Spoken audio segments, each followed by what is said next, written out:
je peux vous souhaiter la bienvenue dans ce cercle de lecture de livres de non-fiction. Je lis beaucoup de livres de non-fiction et j'avais envie de retrouver cet esprit book club qu'on a l'habitude de voir ici sur Twitch et sur YouTube, mais qu'on a découvert avec Hélène lorsqu'on habitait juste au-dessus d'une librairie où notre libraire préféré, qui est devenu une amie à l'époque, organisait des book clubs. Moi, j'y allais surtout pour boire du vin ou manger des croissants, mais c'était cool parce qu'on a pu rencontrer des personnes qui sont devenues des amis avec qui on peut échanger sur nos lectures, se recommander des choses, et j'avais envie de recréer ce même écosystème sur des livres de non-fiction, puisque c'est essentiellement ça que je lis. C'est la première raison, la raison un peu plus festive. La deuxième, c'est aussi parce que ces livres de non-fiction m'aident à grandir, m'aident à être celui que je suis aujourd'hui en tant qu'entrepreneur, en tant que créatif et en tant que coach, puisque je suis aussi éleveur de marque et j'aide et j'accompagne les entrepreneurs, les freelances, les artistes à se développer, à développer un business aligné avec leurs valeurs, avec qui ils sont, en s'appuyant notamment sur une marque. Et c'est la raison pour laquelle j'ai écrit ce livre remarquable avec cette signature Réussir en créant une marque unique, durable et rentable. J'ai gagné un prix pour ce livre, le prix de l'Académie des sciences commerciales et du marketing. Le développement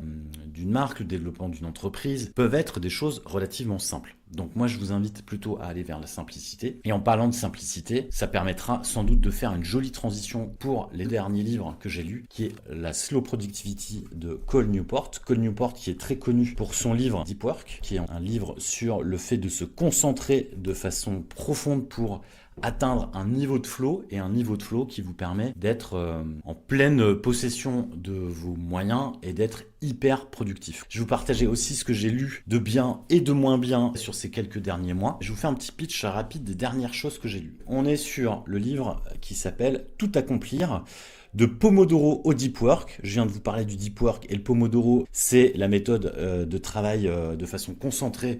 Et en fait, c'est 41 modèles de productivité. Donc c'est tout petit, ça se lit hyper vite, avec des schémas. Il y a plein de principes, il y en a 41. Les modèles de productivité, on les a tous plus ou moins entendus. Et ça vous permet d'avoir un panel très large de ce que vous pouvez accomplir avec ces 41 méthodes. The Good Life.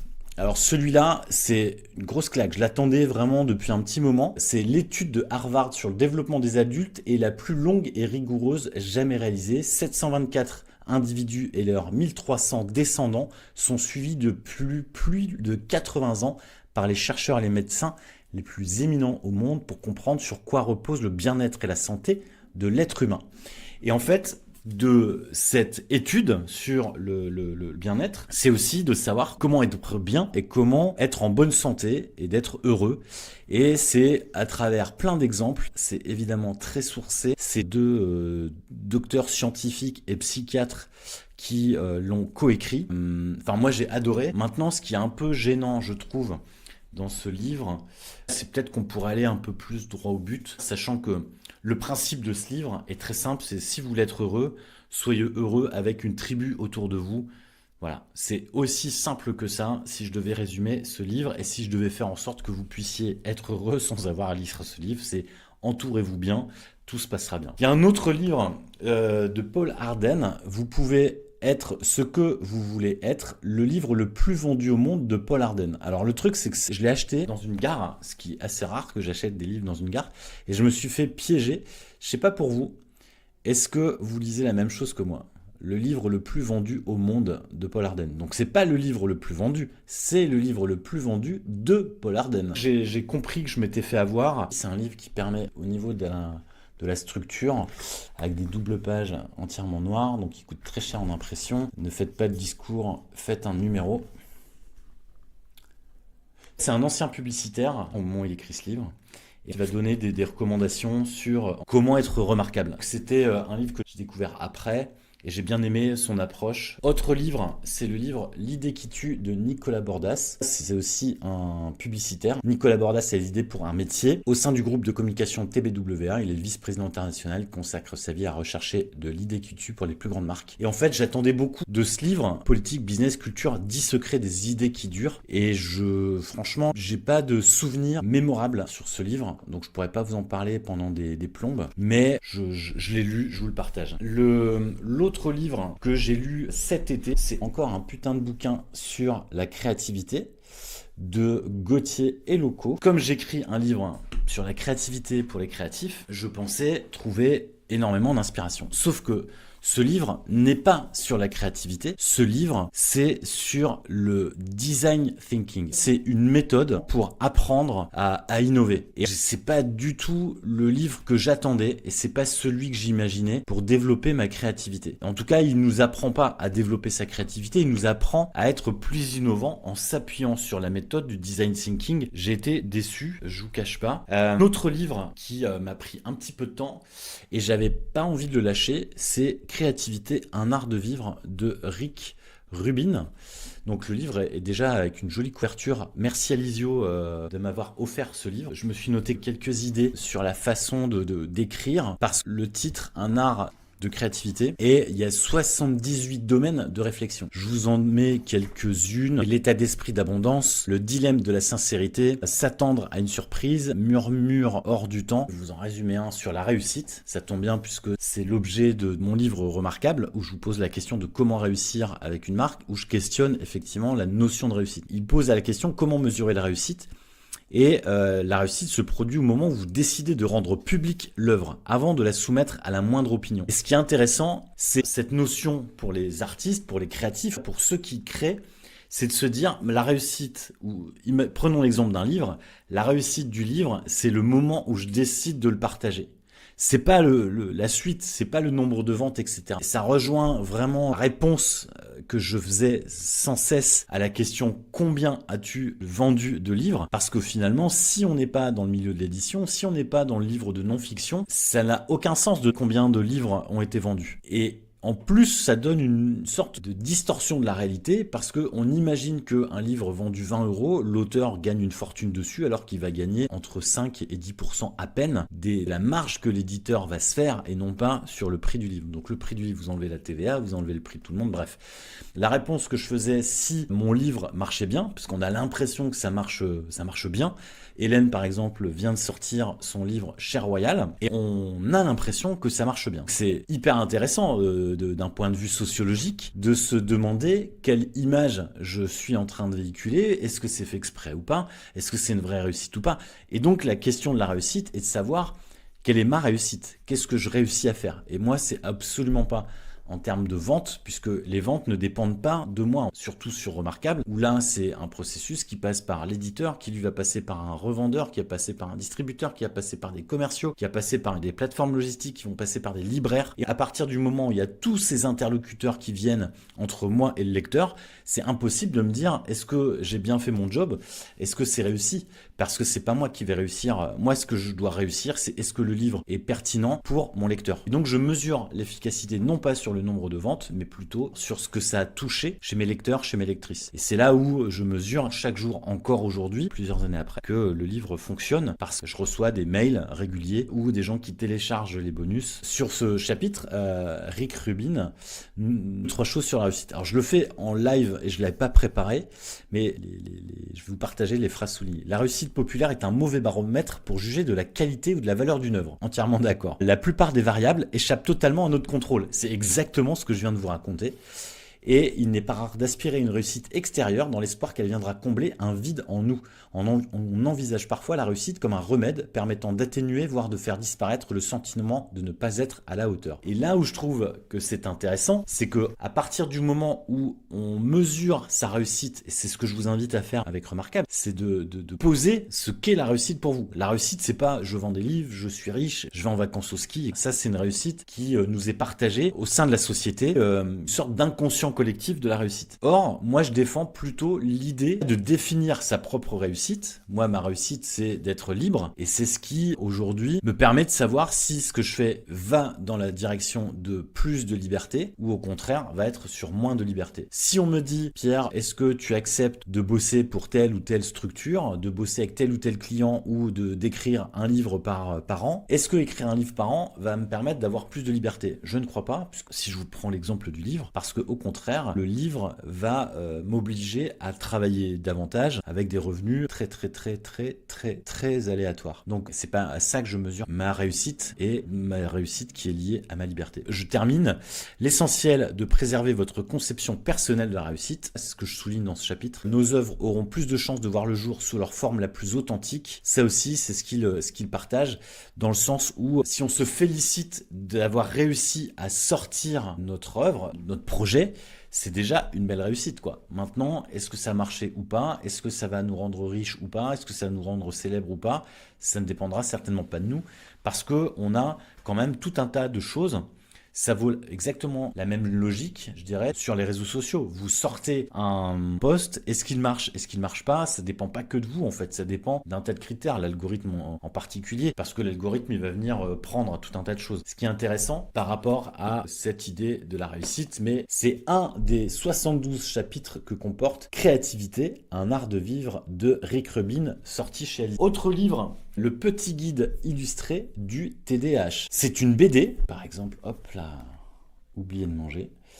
C'est des BD très simples que vous pouvez retrouver avec un compte Instagram de l'autrice qui est Alice Gendron, la mini-coach TDAH que vous pouvez retrouver, qui est en français et en anglais sur Instagram. Ce que je trouve intéressant, c'est que je voulais voir comment elle avait transformé son compte Instagram en livre et de comprendre certaines mécaniques du TDAH, parce que j'ai des clients qui sont atypiques et notamment des TDAH, des personnes qui ont été diagnostiquées, et donc c'est important de comprendre un peu leur logique et leur mécanique pour pouvoir mieux les accompagner. Et j'ai appris énormément de choses de façon très ludique. L'idée de la BD, évidemment, on va pas au fond des choses parce que c'est un témoignage, mais un témoignage qui va appuyer des choses. Les symptômes non officiels, par exemple, du TDAH, on va avoir les troubles associés, parler de son diagnostic. Le format Mato est super cool. On va avoir le chapitre qui s'appelle dysrégulation et on va avoir du texte, hop là.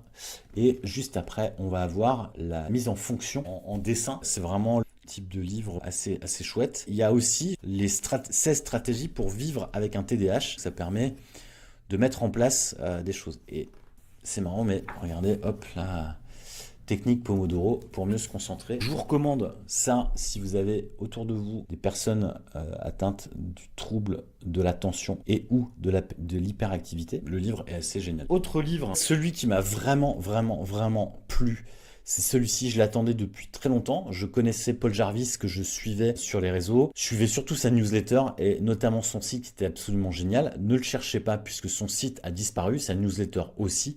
Paul Jarvis, qui est un freelance qui a fait du web design pendant très longtemps, a notamment fait ce livre qui s'appelle One, en anglais Company of One. Le titre anglais est beaucoup plus intéressant parce que Company of One, c'est une société de une personne. C'est ce qu'on a appelé les solopreneurs ou les auto-entrepreneurs, les personnes qui travaillent seules. Ce qu'il va défendre, c'est pourquoi rester petit est la prochaine grande révolution du monde de l'entreprise. En tout cas, c'est ce que j'attendais sans doute de ce livre, c'est ce qui va venir confirmer le choix que j'ai fait moi il y a quelques temps, à savoir de quitter un modèle d'entreprise avec des salariés, avec le fait que je travaille seul, en tout cas sur l'activité de coaching. Je vous partage la quatrième de couve. Et si la véritable clé d'une carrière riche et épanouissante n'était pas de créer et de faire croître une nouvelle start-up, mais de pouvoir travailler à son compte, déterminer ses propres horaires tout en devenant une entreprise rentable.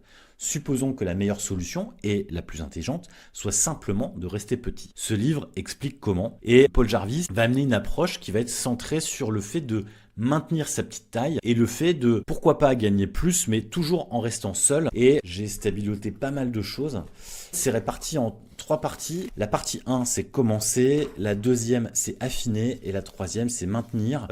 Qu'est-ce qu'une compagnie of one? Pour commencer, les objectifs business, rester petits, les composantes d'un bon leadership. Je vous parlais tout à l'heure de questionner la réussite. C'est exactement ça. C'est ce qui m'est arrivé. Est-ce que j'ai besoin d'être quelqu'un avec plein de salariés, avec énormément de chiffre d'affaires pour être plus heureux? Ou au contraire, est-ce que j'ai besoin d'avoir un travail qui a plus de sens? C'est cette deuxième question qui m'a permis de me libérer de diktat de la réussite, qui vous dit que quand vous êtes entrepreneur, votre réussite se mesure en termes de chiffre d'affaires, en termes de nombre de salariés, peut-être avec la marque de voiture avec laquelle vous roulez ou des vacances que vous pouvez prendre. Et en fait, je me suis aperçu, moi, que plus j'avais de salariés, Et moins j'étais heureux. Plus je passais du temps à manager mes équipes et moins je faisais le travail qui me plaisait, à savoir accompagner des entrepreneurs, des freelances, des artistes et les aider à grandir en s'appuyant sur une marque. Dans mon livre Remarquable, et je l'explique aussi dans cet article sur comment j'ai évité la faillite de ma boîte il y a quelques années, qui m'a permis de me poser les bonnes questions. Parce qu'évidemment, quand tout va bien, on se pose pas de questions et on continue à avancer. On est dans ce que certains appellent la course au rat. On est dans une roue et on court pour aller toujours plus haut, toujours plus vite. Lorsqu'on a un petit pépin, c'est là où on va se poser les bonnes questions. C'est ce qui m'est arrivé. C'est intéressant de pouvoir se dire qu'est-ce qui me plaît. Ce livre, One, c'est vraiment le livre qui vous permet de déculpabiliser de cette course effrénée vers plus de profit, vers plus de développement et de revenir vers quelque chose de simple. J'avais vraiment du mal à le lâcher et je lisais tout doucement parce que je voulais pas que ça s'arrête tellement c'était trop bien. Ce qui est intéressant dans cette idée, parce que scaler, c'est effectivement de passer à l'échelle et d'arriver à accélérer tout en produisant plus avec les mêmes moyens. Et ce que lui explique, c'est que on peut arriver à scaler avec des outils. C'est-à-dire qu'aujourd'hui, il y a suffisamment d'outils à notre disposition qui nous permettent de faire plus sans forcément se prendre la tête. Il dit, voilà, il me fallait 3 personnes pour gérer mes canaux en ligne, les réseaux sociaux, la publicité, la création de contenu et les newsletters. À partir du moment où on se dit, est-ce que j'ai vraiment besoin de l'ensemble de ces canaux d'acquisition? Est-ce qu'on se focaliserait pas sur un seul? Ça permet peut-être d'avancer. J'ai décidé, par exemple, d'avoir un prix unique sur mes accompagnements. Le fait d'avoir un prix unique, plutôt que de se prendre la tête au moment de discuter avec un client, un prospect, combien ça coûte, et de réfléchir, j'ai un prix unique qui est très simple. Donc derrière, je me prends pas la tête. Le client, lui, il sait exactement comment ça va se passer. Il sait exactement combien ça a coûté. Mais l'idée, c'est que ce soit simple et qu'il n'y ait pas de différence et qu'il n'ait pas l'impression, en tant que client, que je lui fais un prix à la tête du client. Scaler ses points de contact client et effectivement de trouver des systèmes d'automatisation pour toucher les personnes renforce la posture d'autorité.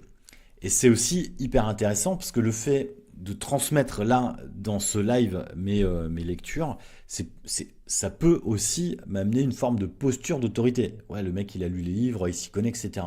Mais de la même manière, vous, en tant qu'entrepreneur, en tant que freelance, en tant qu'artiste, en tant que ce que tu veux, le fait de lire quelque chose et de le transmettre, que ce soit sur tes réseaux sociaux, à tes potes, à l'apéro, c'est aussi une manière d'amener une forme d'autorité. Mais je dirais plus que de l'autorité, c'est déjà une forme d'apprentissage parce que derrière, tu vas venir confronter ce que tu as appris, ce que tu as lu avec d'autres qui vont te dire « ouais, j'ai compris » ou « non, j'ai pas compris ». Donc déjà, ça te permet, au moment où tu le dis, est-ce que effectivement je suis suffisamment clair sur ces propos? Est-ce que je suis suffisamment clair sur ce que j'ai lu? Et ça permet d'échanger. C'est toute l'essence, ce cercle de lecture, qui nous permet d'échanger et de discuter. Et ça permet effectivement de transmettre, d'activer aussi le bouche-oreille, parce que derrière, ça permet d'avancer les uns les autres. Le petit message qu'on va envoyer, peut-être que d'autres vont le reprendre. Demain, vous pourrez peut-être vous dire, ah bah hier, il y avait un live d'un mec sur tel livre, il m'a parlé de ça, ça m'a appelé ça, et ça permet d'activer ce bouche-oreille, mais surtout, ça permet d'activer quelques connexions neuronales. Et c'est marrant, je parle de ça. Là, je souligne un truc, les centres de décision de notre cerveau ralentissent ou se désactivent lorsque nous recevons des conseils d'experts. C'est aussi hyper intéressant. Et après, il y a pas mal d'exemples, notamment de Basecamp, qui est un logiciel avec l'équipe des personnes qui ont écrit le livre Rework, que je vous invite à lire, à découvrir, parce que Rework, c'est une nouvelle manière de travailler. Et le livre est assez ancien, mais c'est assez chouette. Et il y a ce livre, donc Cal Newport, on en a parlé et on va en parler. Donc c'est l'auteur de Deep Work, best-seller, 4 lois explosives pour réussir sa carrière. Bon, alors je pense que Deep Work, c'est plutôt une méthode pour se concentrer et pour travailler de façon puissante. Le titre, c'est « Ils ne pourront plus se passer de toi » de Cal Newport. Ce qui est intéressant, c'est que la promesse du livre, c'est « Devenez un incontournable où vous resterez au bord du chemin ». Je me suis dit, c'est génial parce que c'est une relecture ou une réécriture de mon livre Remarquable. Donc j'ai pris cette promesse avec beaucoup d'attention et il y a notamment le pape du marketing, Seth Godin, qui dit « Créez quelque chose de significatif et offrez-le au monde, le livre de Cal Newport vous y aidera ». Ça, c'est ce qui permet de vendre le livre. Et il y a notamment une autre citation de Reid Hoffman, le cofondateur de LinkedIn, qui dit « Un livre important pour quiconque veut se construire une carrière remarquable ». Et ben moi, j'ai pas été hyper emballé. Cal Newport explique dans son livre, et je pense que c'est là où, à mon avis, on est un peu opposé en termes d'idées, c'est que pour lui, la passion ne doit pas être un vecteur de projet. La passion ne doit pas guider votre carrière. La passion ne doit pas être un moteur pour créer votre entreprise. Je trouve que, au contraire, la passion est quelque chose qui doit nous éclater. Et à partir du moment où on crée, où on entreprend avec quelque chose qui nous éclate, je pense qu'on est meilleur. Voilà. C'est aussi une des raisons pour laquelle Cole Newport et moi, on n'est pas tout à fait d'accord. Et ensuite, il parle de devenir incontournable et non pas remarquable. Il parle de refuser une promotion, le premier piège du contrôle, l'élixir du job de rêve. Franchement, je me souviens absolument pas. Il fait la règle numéro 4, c'est penser modestement, agissez en grand. Pas de mission sans capital. Franchement, je m'en souviens absolument pas. Je suis pas hyper fan. Si vous avez des lectures de livres de non-fiction, dites-moi comment vous intégrez les apprentissages. Parce que moi, c'est stabilote, je mets des notes, je lis souvent en dehors du bureau, si je lis, je vais pas prendre mon téléphone, donc je vais pas me prendre des notes en même temps. J'aime pas m'arrêter en plein milieu, donc je vais stabiloter, prendre des notes à côté, mais je fais pas ce travail de relecture en reprenant mes notes, en me disant qu'est-ce que j'ai retenu aujourd'hui, quelle est la synthèse de ce que je viens de lire, et je vais plutôt me fier à quelque chose qui est de l'ordre de ça m'a vraiment bougé, ça m'a vraiment bousculé, ou ça m'a donné envie de faire ça. Et c'est ça que je vais retenir plutôt que retenir l'essence du truc. Le premier livre de Cole Newport que j'ai lu, Minimalisme digital, par contre Cole Newport, c'est assez génial. Et pourquoi je vous parle de Cole Newport? C'est parce qu'il a fait le livre Slow Productivity. C'est une manière de réduire son temps d'écran, de faire en sorte de se concentrer davantage et d'être moins dispersé à cause du digital. À l'époque, j'ai mis en place quelques petites choses, notifications, faire en sorte d'avoir l'inbox zéro, c'est d'avoir 0 email chaque soir, de faire en sorte de consulter ses mails non pas à chaque minute ou de la laisser à la boîte mail ouverte, mais de la consulter 1, 2, 3 ou 4 fois par jour, plutôt fin de matinée, fin de journée, parce que c'est le moment où on est peut-être le moins concentré, et ça permet d'éviter de se plonger dans un néant de productivité, parce que si on ouvre la boîte mail en se réveillant, en fait on va être happé par répondre à chacun, alors que c'est peut-être pas urgent et c'est peut-être pas notre priorité. Et je vais vous parler de Slow Productivity. Je reçois pas mal de livres de la part, alors là en l'occurrence c'est Alizio, donc merci Alizio pour l'envoi de ce livre. Que ce soit Erol ou Alizio m'envoie des livres, merci à eux. Et lorsque je l'ai reçu, je venais de terminer l'autre livre sur la dopamine et j'avais déjà une grosse pile à lire, mais je voulais vraiment me plonger là-dedans, retrouver efficacité, équilibre et goût du travail dans un monde d'excès. Donc déjà la promesse en première page est plutôt pas mal, en tout cas me plaisait. To-do list sans fin, réunions à répétition, dossiers qui s'accumulent, nous sommes de plus en plus nombreux à nous sentir submergés. Je me sentais effectivement submergé par tout un tas de projets. Une seule alternative nous semble possible, en faire toujours plus ou abandonner toute ambition professionnelle. Pourtant, il existe une autre voie, ce qu'il appelle la slow productivity, la productivité slow ou ralentir. Cole Newport, expert en productivité, nous explique pourquoi notre vision de l'efficacité au travail est périmée, s'inspirant des méthodes de grandes figures historiques et contemporaines, de Galilée à Tolkien, ainsi que de sa propre expérience. Il propose une nouvelle manière de travailler fondée sur 3 piliers: effectuer moins de tâches, respecter un rythme naturel, être extrêmement attentif à la qualité. Mêlant concepts philosophiques et conseils pratiques, Cole Newport livre une réflexion vitale sur la nécessité de ralentir et trouver plus de calme et de clarté dans sa vie. Des conditions indispensables pour quiconque veut atteindre son plein potentiel. Il démarre par une dédicace à ma famille qui me rappelle tous les jours combien ralentir le rythme fait du bien. Et je pense que c'est un bon moyen de se poser les bonnes questions. C'est effectivement l'entourage, comment je me sens autour de moi, comment je vois les choses. Et sans doute qu'il y a des moments où on se sent un peu plus perturbé. Il y a des moments où on se sent peut-être un peu plus chamboulé. Et c'est dans ces moments-là où on doit pouvoir se poser les bonnes questions. Sauf que, évidemment, quand on est dans le speed, dans le rush, c'est pas le bon moment. Donc c'est aussi quand ça va bien de pouvoir se poser les questions de est-ce que je ralentis, est-ce que je choisis des priorités, est-ce que je vous invite le dernier atelier qui est Fixe ton cap, qui est au fait un bon moyen de fixer son cap, de savoir où on va et de se poser les bonnes questions justement quand ça va, plutôt que de se poser les questions quand on est dans le jus, parce que c'est un peu plus dur d'avoir une vision, une visibilité là-dessus. Je trouve ça intéressant en termes d'approche de l'hyperproductivité, une forme d'obsession du rendement immédiat. Et c'est ce que lui va essayer de démonter dans ce livre, et notamment sur l'introduction où il pose les bases. Et il dit: je souhaite une toute nouvelle façon de réfléchir à ce que signifie être efficace. Et c'est vrai qu'aujourd'hui, on a plutôt tendance à aller chercher une forme d'hyperproductivité. On doit toujours aller plus haut, plus vite, etc. Et c'est vrai qu'on sent quand même très fort avec les livres sur le développement personnel ou les livres sur la productivité qu'à chaque fois ou l'IA aujourd'hui. Enfin, l'IA est un peu la solution miracle parce qu'elle va nous apporter le fait de pouvoir faire 100 posts sur les réseaux sociaux en 15 minutes. On va aller chercher des solutions miracles pour être encore plus productif.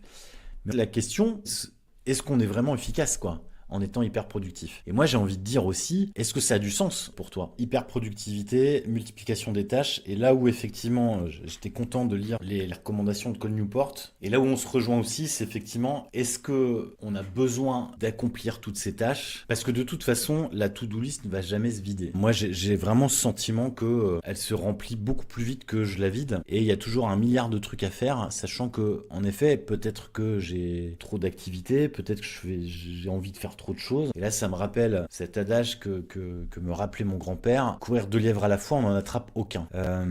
Et j'en parle en fait dans le livre, d'ailleurs, dans Remarquable, que je ne crois pas à ça. C'est-à-dire qu'en fait, on a la possibilité de courir plusieurs lièvres si on a envie de le faire.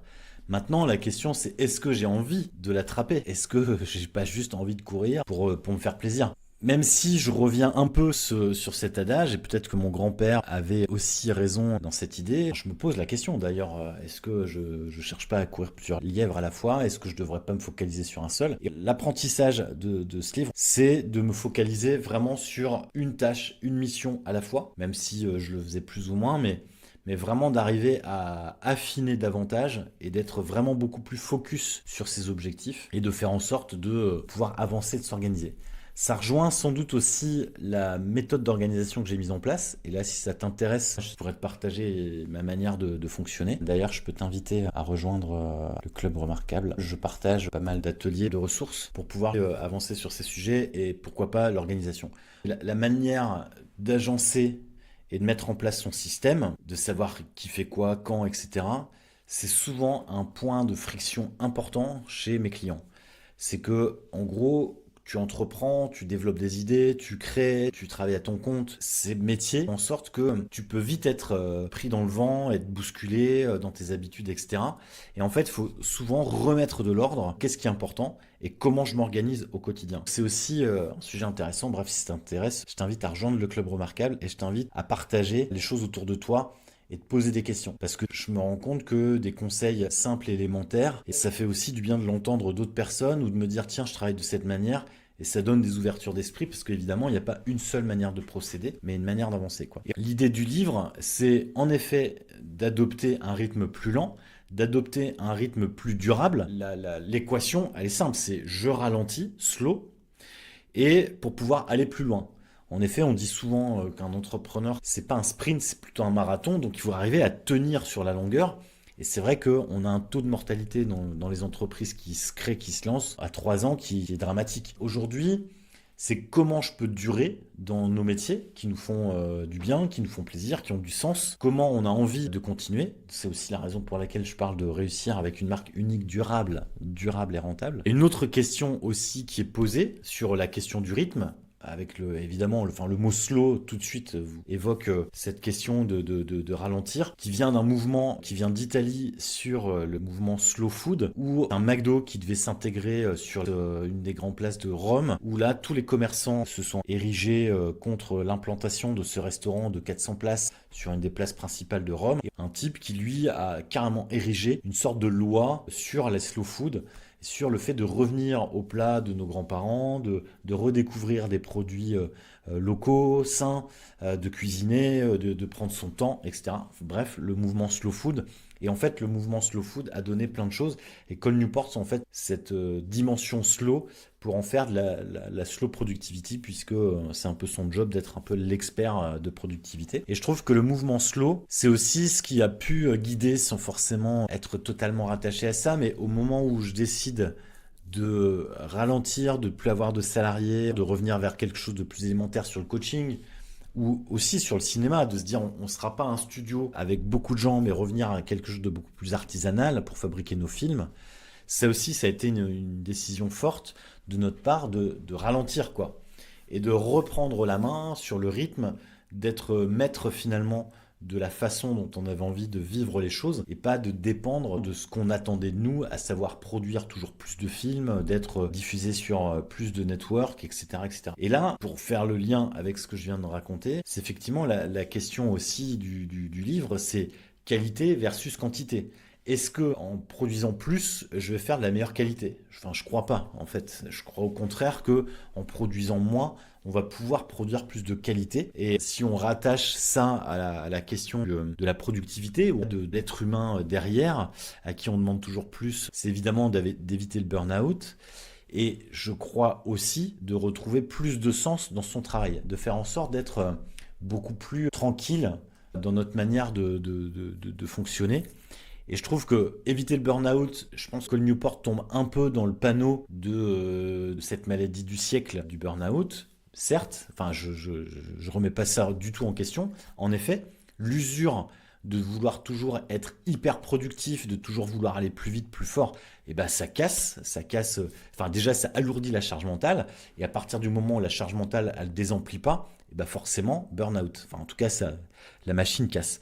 Moi, j'ai envie d'être un peu plus optimiste et plus positif et de se dire, si on retrouve du sens, si on retrouve quelque chose qui fait sens pour nous, si on va vers quelque chose qui est plus aligné, et ben en fait, on va pouvoir retrouver ce rythme et on va pouvoir aussi, par ricochet, éviter le burn-out. Quand je parle de retrouver du sens, c'est de se poser la question qui je suis. Qui je suis moi? Quelles sont mes attentes? Qu'est-ce que j'ai envie de faire? Sur quoi j'ai envie d'avancer? En se posant ces questions-là, ça nous permet justement d'être clair avec nous-mêmes, d'avoir un cadre dans lequel je sais si je le fais pas. J'avance ou j'avance pas. Je valide ou je valide pas. Parce qu'on aura posé un cadre ou posé un cap, j'en parlais tout à l'heure. Juste revenir sur les 3 principes du livre. En faire moins, respecter un rythme naturel et faire de la qualité une obsession. Si ça vous intéresse, je vais développer ces 3 points. En faire moins, ça rejoint un petit peu, en effet, son livre dont je vous parlais tout à l'heure, le minimalisme digital. En faire moins, c'est peut-être effectivement de vivre comme un minimaliste. C'est peut-être de se dire comment je peux optimiser mon investissement sur cette tâche, sur cette mission, comment je fais pour avancer sur ce sujet, et ça veut dire quoi en faire moins?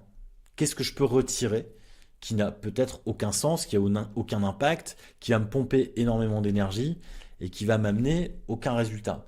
Là, je vous renvoie à la loi de Pareto, le 80-20, c'est-à-dire que 20% des efforts vont donner 80% de résultats, et puis 20 tâches en moins vont peut-être ramener 80% d'efficacité en plus. C'est peut-être cet équilibre à trouver.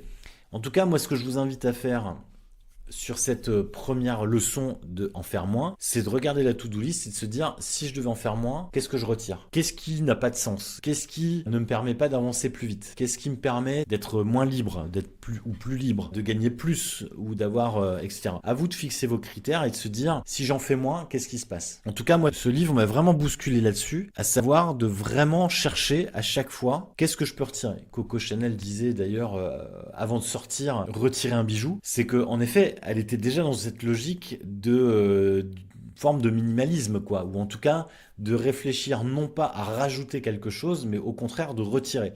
Et lorsqu'on écrit, lorsqu'on est dans l'écriture d'un livre, ça va être aussi de ne pas ajouter toujours des choses, mais au contraire de retirer pour gagner en clarté, pour gagner en efficacité. Donc je trouve que l'exemple marche très bien sur l'écriture d'un livre. Le fait de le dire et l'annoncer, ça te permettra de te bousculer.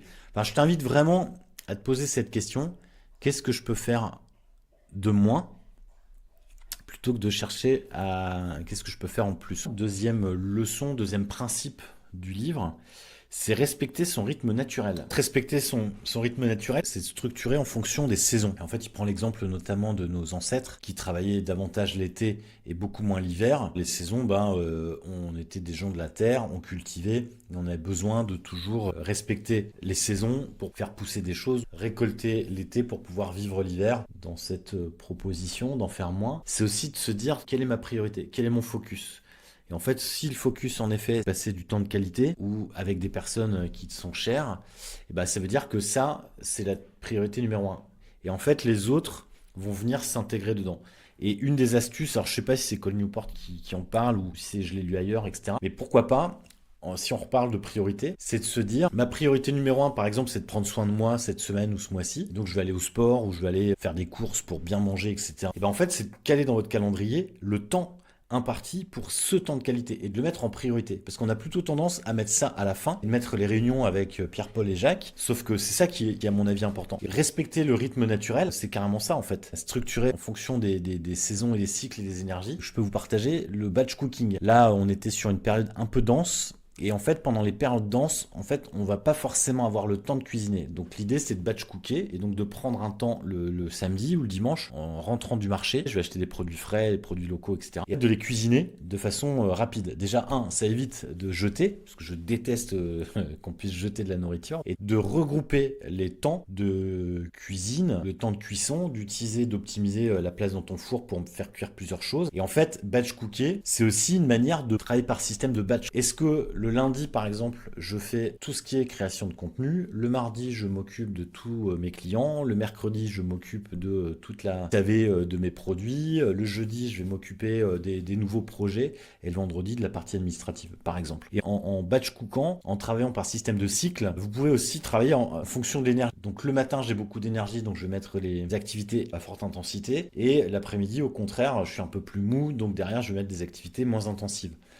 Pour respecter le cycle des énergies, c'est aussi, pourquoi pas, de faire des plannings qui sont pas en fonction de la journée, de l'heure ou d'un calendrier, mais au contraire de se dire, j'ai 3 typologies de choses à faire, genre je suis en pleine forme, je suis moyen ou je suis pas bien. Par exemple, de se dire, bah, ce matin, comment je me sens, bah, je suis à fond, donc je peux prendre ma liste de choses où je peux le faire à fond. Et au contraire, bah, ce matin ou ce soir, je me sens un peu pas bien du tout, je suis malade, bah, je vais peut-être aller piocher des activités ou des listes de tâches qui me demandent peu d'énergie. Typiquement, moi, quand je suis pas bien, bah, je vais faire de la comptabilité. Voilà, parce que ça demande peu de cerveau disponible. Cette idée de respecter son rythme naturel, c'est pas tant une question de saisonnalité, parce qu'aujourd'hui, je pense que dans nos métiers, c'est quand même complexe de se dire je vais planter mes idées au printemps, les récolter en été, et puis labourer en automne, et puis ensuite ne rien faire l'hiver. C'est un peu complexe.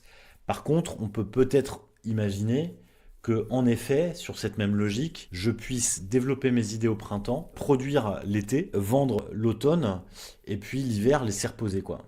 Par exemple, si on est sur l'idée d'un livre, etc. Donc c'est à vous de voir comment vous adaptez la question de cette saisonnalité. Le troisième principe de livre, c'est faire de la qualité une obsession. Et ça rejoint les deux premiers principes, les deux premiers piliers, c'est effectivement d'en faire moins va nous permettre de faire mieux. Et le fait de respecter son rythme naturel, ça va permettre de garder l'énergie de bien faire. Et de faire de la qualité une obsession, c'est aussi ce qui va permettre de vous différencier, ce qui vous permet d'exister par rapport à la masse de choses qui existent déjà. Si on pense à l'écriture, une intelligence artificielle aujourd'hui va écrire plus vite que vous, sans doute mieux. Donc derrière, c'est complexe de se dire de vouloir produire toujours plus. Donc au lieu de vouloir produire toujours plus, est-ce que on n'irait pas chercher quelque chose de meilleure qualité? Est-ce qu'on n'irait pas chercher quelque chose qui va un peu plus loin? Pourquoi pas? À vous de voir comment vous voulez utiliser ce principe de la qualité comme étant une obsession. Ouais, je pense que c'est plutôt l'effet inverse contre lequel je dois lutter, c'est justement de faire des choses avec moins d'intensité. Parce que ça peut être aussi le pendant et le risque, c'est effectivement dans quelque chose qui est ouais, bah en fait c'est pas assez bien, donc je le sors pas, je le fais pas. Donc c'est vraiment d'arriver, comme on en a parlé tout à l'heure, je crois sur un autre livre, c'est aussi de se satisfaire et ou en tout cas de s'engager dans une forme de réussite, de partager le processus, de partager le projet pour justement faire en sorte que on puisse itérer et on puisse l'améliorer, par exemple. En tout cas, c'est un peu la difficulté. Je vais vous lire après la conclusion avec une citation de Peter Drucker qui est assez intéressante. Il prend beaucoup d'exemples de créatifs, et notamment de Tolkien. Ça lui a pris des années avant de sortir ses chefs-d'œuvre, qui est l'auteur du Seigneur des Anneaux et du Hobbit. C'est l'obsession de la qualité. Et récemment, là, on a vu le film, enfin le biopic sur Tolkien, où on ressent bien ce truc que ça a pris du temps. Et on a vu derrière juste un documentaire qui permettait aussi d'expliquer le processus, même si le documentaire est peut-être pas tout à fait raccord avec cette image qu'on peut avoir, parce qu'on a l'impression que le Tolkien, il a sorti ça comme ça, et en fait, c'est ces univers qu'il développait, ses langages, etc. En fait, il développait ça depuis l'enfance et depuis très tôt. Donc c'est aussi la qualité, une obsession, c'est de pouvoir laisser, puisqu'on parlait de cuisine tout à l'heure, c'est peut-être de laisser mariner, quoi. C'est peut-être de laisser avancer les choses et on rejoint peut-être les principes de la slow food où la qualité, c'est aussi les produits de base que vous pouvez mettre dans vos recettes, quoi. Donc c'est est-ce que je vais aller chercher des outils de qualité, est-ce que je vais payer un bon outil ou je vais me payer un coach ou je vais me payer un prestataire pour justement aller chercher une meilleure qualité sur ce domaine où je suis peut-être un peu moins à l'aise, quoi. Les trois principes, en faire moins, respecter son rythme naturel et de faire de la qualité une obsession. Et pour ça, j'ai 3 exercices que je vous propose de faire. En tout cas, c'est 3 choses que j'ai un peu retirées de ce livre, notamment un qui m'a vraiment beaucoup aidé à l'idée d'en faire moins, c'est d'organiser mon quotidien, mes projets, selon la hiérarchie suivante, qui est je fixe un objectif, mon objectif de vie. Une fois que tu as fixé ton objectif de vie, ton objectif à 10 ans, ton objectif long terme, tu vas décomposer cet objectif en missions. Là, en l'occurrence, mon objectif, c'est de changer le monde en bien, par exemple. Et à partir de cet objectif, ma mission, ça va être de changer le regard sur la biodiversité, notamment auprès des enfants, et de le faire de façon créative. Et là, on a le projet Les Mal Aimés. Et l'autre mission, ça va être de changer le monde en bien en accompagnant des entrepreneurs, des freelances et des artistes qui, eux, ont la capacité de changer le monde en bien par répercussion auprès de leurs clients à partir du moment où ils ont une marque unique, durable et rentable. Une fois qu'on a fixé ces missions, on va mettre à l'intérieur des projets. Donc dans les projets, par exemple, sur la partie cinéma, un des projets, ça va être de produire un programme pour le cinéma. Puis un autre projet, ça va être de le distribuer. Un autre projet, ça va être de faire en sorte de trouver des produits dérivés qui nous permettent de prolonger l'expérience, etc., etc. Et à partir de chaque projet, tu vas pouvoir décomposer ça en liste de tâches, une tâche étant une action que tu peux dérouler sur une session de travail.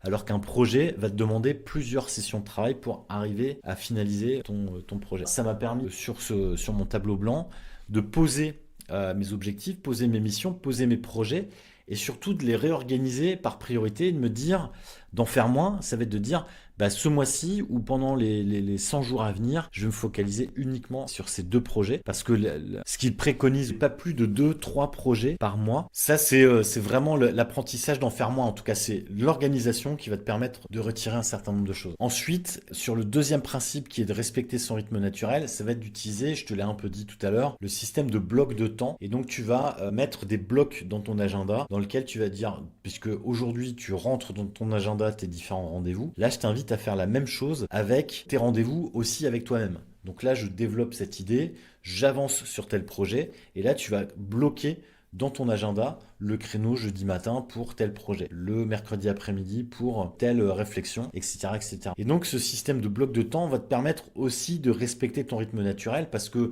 c'est toi qui décides de ton emploi du temps, c'est toi qui décides de comment tu veux avancer et c'est aussi le fait d'être à l'initiative des choses respecte un peu plus ton rythme naturel que de se faire imposer un rythme par les autres.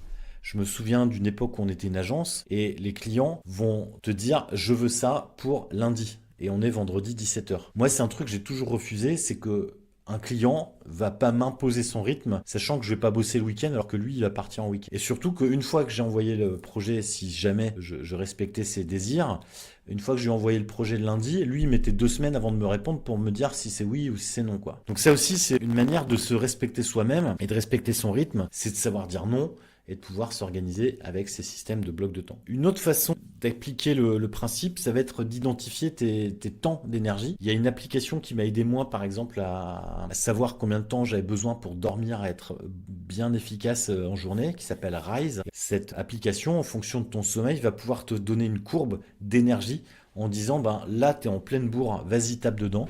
Et là, tu es plutôt en mode tu redescends, donc évite de faire quelque chose de trop complexe. Sans forcément avoir une application pour ça, c'est à toi de noter peut-être les temps dans la journée où tu es plus efficace, où tu piques du nez, pouvoir justement avancer et de mettre les blocs dont on parlait juste avant en fonction de ton énergie.